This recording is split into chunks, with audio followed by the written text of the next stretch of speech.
Why did the Separatist worlds absolutely love Dooku despite the fact that he was a Sith Lord? Welcome back, Acolytes, to the archives. We've been expecting you. Dooku could easily be called the Palpatine of the Separatist movement. He was their leader, the one that held them all together, and the one that essentially started the Confederacy of Independent Systems. Yet behind closed doors, he was a menacing Sith Lord, Darth Tyrannus, the one who took advantage of his own homeworld and committed countless atrocities over the galaxy in the name of peace. And yet, the wide populace of the Separatist movement absolutely adored the Count. Their loyalty to Dooku remained steadfast from the moment that the Clone Wars broke out to the moment that the Empire was abolished, and even further beyond. So in today's Holocron recording, we're going to take a look at what made Dooku such a beloved icon outside of the Republic. Start. The war between the Republic and the Separatists was a lot more complicated than it seemed on the surface. When we watch the Clone Wars from the actual battle's perspective, it's very clear cut on who the good guys are and who the bad guys are. The Confederacy was prone to exploiting planets for resources, slave labor, piracy, and even testing chemical weapons on civilian populations. It was the Republic and the Jedi that were the ones that would step in and foil these plans in order to save the day. But on the political side of things, those that joined the Separatist cause were not always greedy, mustache-twirling bureaucrats with a private droid army at their disposal. These were people who needed to feel heard because their world and their people were suffering. To fully understand Dooku's role in the Separatist movement, we have to establish why the CIS seceded in the first place. The Confederacy was largely made up of worlds from the Mid and the Outer Rim, who unfortunately received less support and representation in the Senate. This was simply due to their proximity to the Galactic Core. The Galactic Core, of course, being where the Republic had the most influence. Over the centuries, yes, centuries, the Senate was prioritizing either core worlds or within the immediate vicinity of the core, allowing those worlds to grow fat while they neglected the Outer Rim. Some of this was purposeful, but a lot was simply ineffectual leadership on behalf of the Republic. This would all come to a head in the year 32 BBY, when the Republic would face one of their first real challenges. The invasion of Naboo by the Trade Federation exposed the unwillingness and inability of the Senate to resolve a deadly crisis. This ended only after the Gungans, the Royal House of Naboo, and the Jedi allied together to do it themselves. And even the Jedi had to go against the wishes of the Council. Talking about Qui-Gon here. The lack of action was a result of years of corruption and ineffectual governance by the Republic. This is not an opinion, this is fact. The Republic had become mired in its bureaucracy and layers upon layers of increasingly complex legal precedents, treaties, and obligations. The commerce guilds and trading cooperations had also become disillusioned after laws were passed that would introduce taxes affecting all significant trade routes. These taxes were implemented in such a way that they would have the greatest impact on the poorer, outlying star systems, particularly those in the Outer Rim.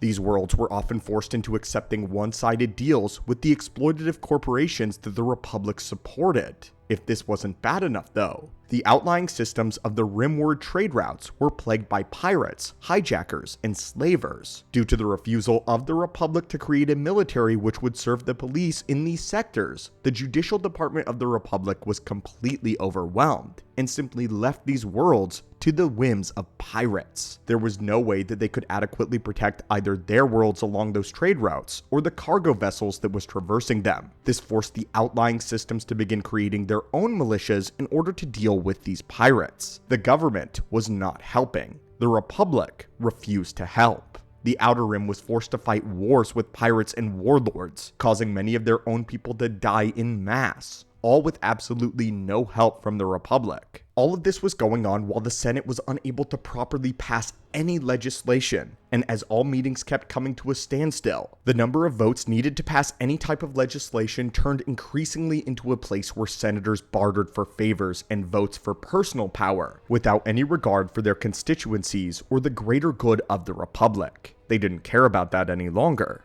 So who or what could possibly expose such political corruption when no one seemed to care? Who would break this hold when even the Jedi were wrapped up in the politics of the Senate? Enter one Count Dooku, the champion of the disenfranchised worlds of the Outer Rim. Dooku had recently departed the Jedi Order due to this very problem. He had negotiated with Palpatine on how to completely bring down the Republic and the Jedi, and in Dooku's opinion, the Republic was so rotten to its core that even the Sith were able to get a hold of it. By now it was time to wipe the slate clean, destroy it all, replace it with an empire. And in order to do just that, they would need to engineer a war to further weaken the Republic, to place Palpatine in a position of ultimate power. The easy choice to begin a separatist movement was Dooku, who is the form of a noble family in the Outer Rim, and was already passionate towards the plight of the Rim worlds after witnessing the corruption of the Republic firsthand on Coruscant. The war would all begin with what is known as the Raxus Address. This was a powerful, rousing speech delivered by Dooku to the people of Raxus in 24 BBY.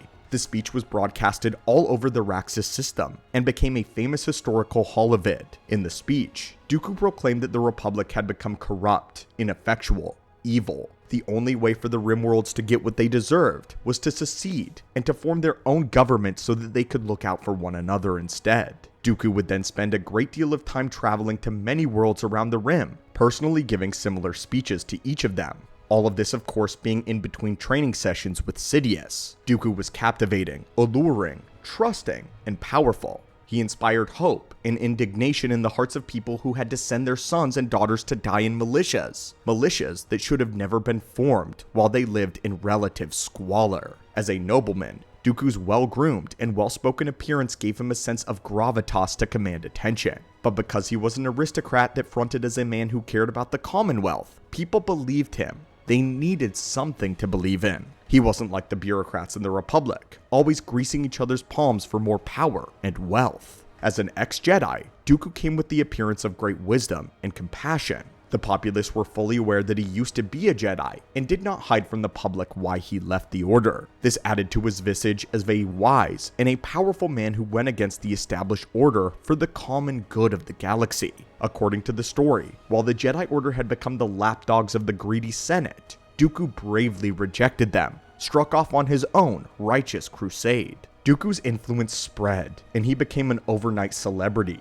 The prestigious Arena University on Raxus held a lecture series known as Count Dooku, Words of Truth.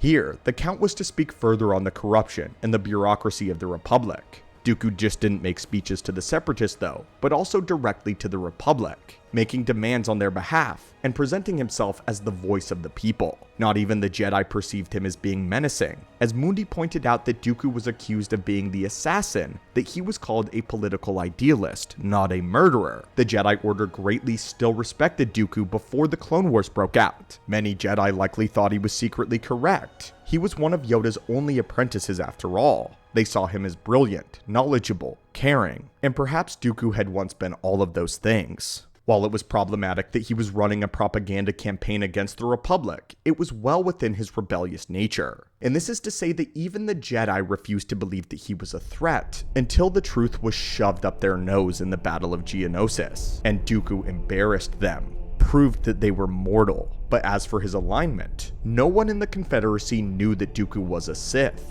Any business he conducted was done under the shroud of Darth Tyrannus, and while he wore his lightsaber on his belt, he never brandished it in front of anyone, simply allowing it to be a representation of his former status as a Jedi. But the most important part to understand about this is not many people in the galaxy knew what a Sith Lord was. By this point in the galactic zeitgeist, the Sith were ancient history, an ancient cult of extinct weirdos that once battled the Jedi thousands of years ago. If you were to go to any school in Star Wars, and in the wider galaxy, you would have to take special history classes, or make it your major to even learn about the Sith. But luckily for you, the archives are at your disposal, and you can learn as much as you want. Anyway, in the Republic comics, Palpatine mentions this very thing. He was explaining to the Jedi that most people either never heard of a Sith, or believed that they were the mythical boogeymen, to suggest that the compassionate Count of Sereno was one of these death-worshipping anti-Jedi was laughable to the Separatists. As for his atrocities during the Clone War, the Separatists didn't know that either. Dooku had a tight grip on the propaganda stream, and he shielded the Confederate public from what he was actually doing on the front lines. They had no knowledge of the oppression and destruction wrought by the droid army or Separatist weapons. In fact, Dooku supported the use of droids, stating that this was a virtuous thing. He stated that while the Republic used lab-grown slaves to be sent to die, the Separatists utilized only machines. That way, no one's children would have to die on their behalf for a war that they did not want. This spoke true to the Separatist heart. You can imagine how this made everyone love and adore Dooku even more. In fact, right after Dooku oversaw the massacre of the population of Maharoni, he went to accept the Raxian Humanitarian Award at an extremely fancy gala. This shows just how oblivious the Separatist Parliament was to the horrors happening on the front lines. Dooku had played them all for fools. Even if he did have some care about what happened to the Rim worlds, it was all in service of building an empire. Eventually the day would come when he would backstab his own people, put them under Imperial oppression. But since he died before that happened, the Separatists continued to view Dooku as a visionary, a champion of justice. But anyway, my friends, that was why the Separatists absolutely adored Dooku. I think it would have been interesting to see a little bit more of what was going on the Confederate side of things during the Clone Wars, how Dooku was manipulating the people, who just wanted safety and security for themselves and their family. But anyway, my friends, thank you as always for joining us in another Holocron opening and recording. Without you guys, the channel would never exist. The archives would never have happened. So I thank you immensely. And until we meet again, may the Force be with you.